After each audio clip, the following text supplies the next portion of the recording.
बारकावांचा तो उल्लेख केलास, सिनेमामध्ये तुझी जी व्यक्तिरेखा आहे, ती व्यक्तिचित्रण जे केलं आहे, मग तो चष्मा असेल, ते जॅकेट असेल म्हणा, किंवा थेट बोलणं असेल म्हणा, किंवा समोरच्याला तोंडावर बोलून टाकणं, तर ते व्यक्तिचित्रणाविषयी थोडं सांगा नेमकं ते कसं जुळून दिसणं आणि मनातली ती भूमिका उभी करणं.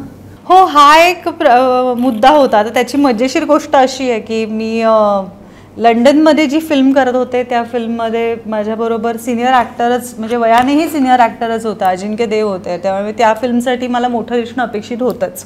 आणि माझं असं ठरलं होतं की आपण एक एक्सरसाइज सुरू केल्यावर पुढे महिनाभरात हळूहळू आपल्या बॉडीवर त्याचे इफेक्ट दिसायला लागतात. सो आय स्टील रिमेंबर सकाळची वेळ आणि मी योगा मॅटवर योगा करायला आता सुरुवात करायची. आणि त्या 1 महिना आपल्याला खूप सिन्सिअर एफर्ट्स घ्यायचे आहेत, कारण मुंबईला परत जाईपर्यंत आपल्याला आता परतीचा प्रवास सुरू करायचा आहे बारीक होण्याचा, असा एक मूडमध्ये मी होते. आणि मला आनंदने पहिल्यांदा सांगितलं की असा सिनेमा आहे, पण तू वजन वाढवशील का थोडं. तर त्याच्यानंतर ती योगा मॅट महिनाभर फक्त शवासनासाठी वापरली मी. आणि मी गेलेले तेव्हा तिथे हे होतं, म्हणजे बर्फ पडत होता जवळजवळ, त्यामुळे भूक सतत लागते, तुम्हाला खावंसं वाटतं. सो जे काय ना, आपण हे सॅलॅड्स खायची, असं खायचं तसं सगळं बाजूला आणा, जे मिळेल ते खाऊया, अशी एक सुंदर दिसण्यासाठीची प्रोसेस होती. आणि व्यतिरिक्त आनंदचाच मी म्हटलं तसा अभ्यास एवढा असतो की माझ्या इंस्टाग्रामवरचा खूप जुना कुठला तरी, म्हणजे 1-1.5 वर्षापूर्वीचा असेल, पण त्याने असा एक फोटो काढून मला DM-वर पाठवला का व्हॉट्सॲपवर पाठवला की हा जो चष्मा आहे ना, हा तुझ्याकडे आहे का, गोल्डन फ्रेमचा, आपल्याला तुझ्या कॅरेक्टरसाठी असा चष्मा हवा आहे.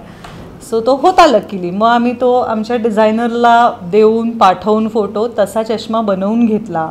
मग कपड्याच्या बाबतीतही असं होतं की generally we prefer fresh colours, छान दिसावं किंवा मस्त वाटावं ह्यासाठी. पण ह्या सिनेमासाठी आणि एकंदर तिच्या कॅरेक्टरचा ग्राफ पाहता, ती जी काय बॅगेजेस घेऊन आयुष्यात वावरते ते पाहता मला असं झालं की त्या कॅरेक्टरला स्मार्ट तर दिसायचं आहे, but at the same time तिचा पोक्तपणा तिच्याबरोबर असला पाहिजे. त्यामुळे मग आम्ही त्याचा रंगही चूज करताना 2-3 जे ऑप्शन्स होते त्याच्यातला सगळ्यात जास्त जरा प्रौढ वाटणारा रंग कुठला असेल, काय असेल ह्याचा विचार केला. आपण आज 60 वर्षाचा माणूस पण जिम करतो, काठी न घेता नॉर्मल चालत असतो, पण तरी त्याच्या मॅनरिझम्समध्ये काही फरक पडतो. आता मुली जास्त रिलेट करतील की आपण 25मध्ये केस जितके असे बिंदास करतो, उडवतो, तसं आपलं होत नाही. आपण अलगद त्यांना हल्ली त्यांची जी काय आपली हाताची हालचाल असते ती अलगद होणारी असते. अशा खूप गोष्टी असतात छोट्या छोट्या. मी पूर्वी एक नाटक केलं होतं, ज्या नाटकामध्ये माझा 30 ते 55 असा जर्नी होता. त्यामुळे हा अभ्यास तेव्हापासून एक केला होता मी, म्हणजे प्रत्येक प्रवेशाला मी 30, 35, 40, 45, 50, 55 असं ते जाणारं होतं कॅरेक्टर. सो तेव्हा मी हे शिकले होते की आपण काही वय वाढतं तसं आपल्या बॉडीमध्ये आपण दुख असं काही करत नसतो, पण तरी एक अनुभवाने आणि वयाने येत जाणारी मॅच्युरिटी, तुम्ही जे काही शिकत जाता त्यातून तुमची बोलायची पद्धत म्हणा, विचार करायची प्रोसेस म्हणा, तुम्ही व्यक्त ज्या पद्धतीने होता ते सगळं बदलत जातं.